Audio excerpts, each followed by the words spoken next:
Ladies and gentlemen, it is your host here. It is Team Rai. How are you doing on this Sunday's edition? I am doing splendid. Earlier today, saw the reboot version of Mortal Kombat. I enjoyed it. Some of you have mixed emotions on the matter, so go check it out. It's on HBO Max and in your local theaters. You pick and choose. Just saw it earlier today. That's all I gotta say. I'm not gonna ruin it for anyone. If you wanna go check it out. Okay. Follow me on TikTok, Instagram, Twitch, Twitter, my own Facebook page. If you really want to be a part of the Raw Show, the link will automatically take you to the page. Just DM me. Then we can make arrangements. Anyway, tonight, it is the second biography. This one is about Ryder Piper. I'm looking forward to it. And after that is the WWE Treasures hunting of the merchandise, the items from back in the day, the WWE needs for the warehouse. So I'm looking forward to it. I wish we could take a tour of that. Really, that'd be nice. Okay, so sit back, relax, put your feet up, grab some eat, grab some drink. Now, if you don't do that, maybe you want to try like a villain and hear my thoughts, my opinions, and the subject, and of course, the article down below, or the link will be down below. For this one, just be an article. Let's get into this. Now, be honest with me. Do you guys like night 1 for WrestleMania, or you like when there's night 1 and night 2? Or you prefer just the original format of WrestleMania? For me, I like 2 nights. I know this sounds silly, because if they go back to the original format, and they are next year, it is a long WrestleMania, okay? You have like 2 pre-show matches. Some of the matches on the main card are not necessary to have that long. Then top it all off, the main event, it goes way too long that it should never should go that long. Like the time Brock Lesnar and Roman in New Orleans, it seemed like Roman or Brock does not really want to be there, but they have to be there because that's part of their job. People got so tired of that flipping match. They got bored, by the time that match kicked off to close out Mania. It should have been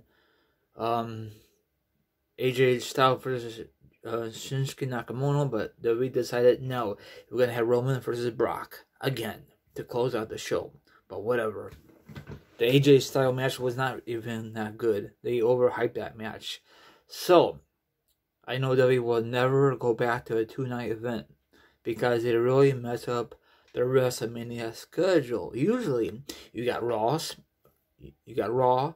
then you got SmackDown on Friday, then on Saturday you got the NXT special show, then in between you got WWE Access, and then on Sunday or Saturday you got the WWE Hall of Fame class. This year it's a different ball game because you got a 2-night event for WrestleMania. I love to have a 2-night event from now on for WrestleMania, but they did it back-to-back years because this whole virus and other things. So I understand that.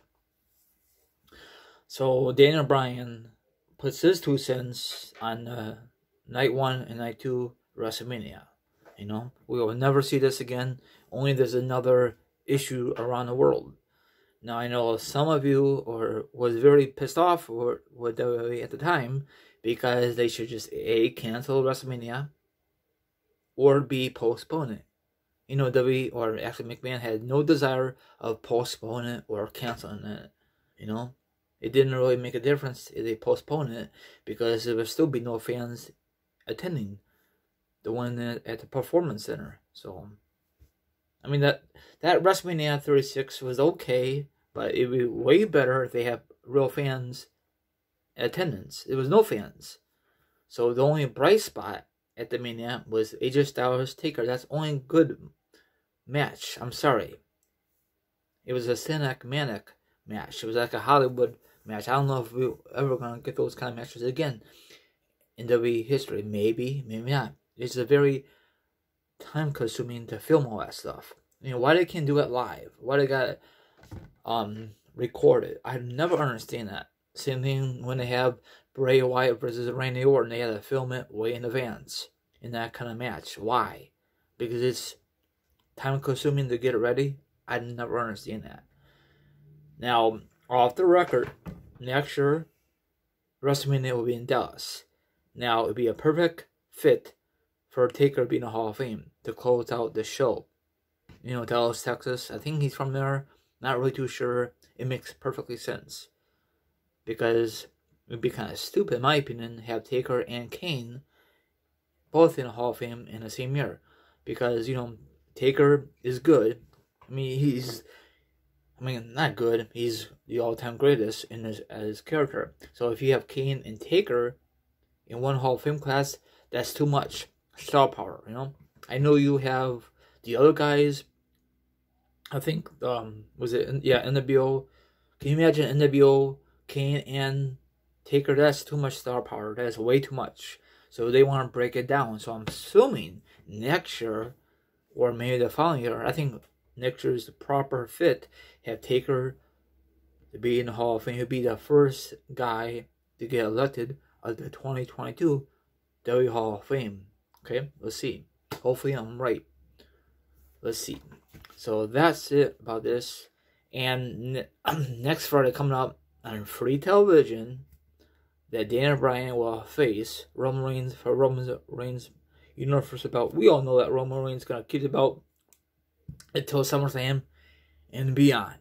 Until WWE decided for Roman to drop the flipping belt. You know, I think it's time for Roman to drop the belt, but in my opinion, but you know, my opinion and discussions does not matter on social media. You know, I like the heel gimmick of Roman, but I think it's time for him to drop it. The only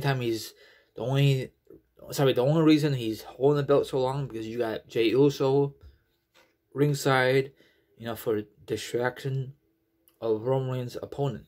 If this was just Roman on his own, he would definitely lose it in a heartbeat. But WWE wants to make this thing a stable win until Jey Uso's brother get back from injury.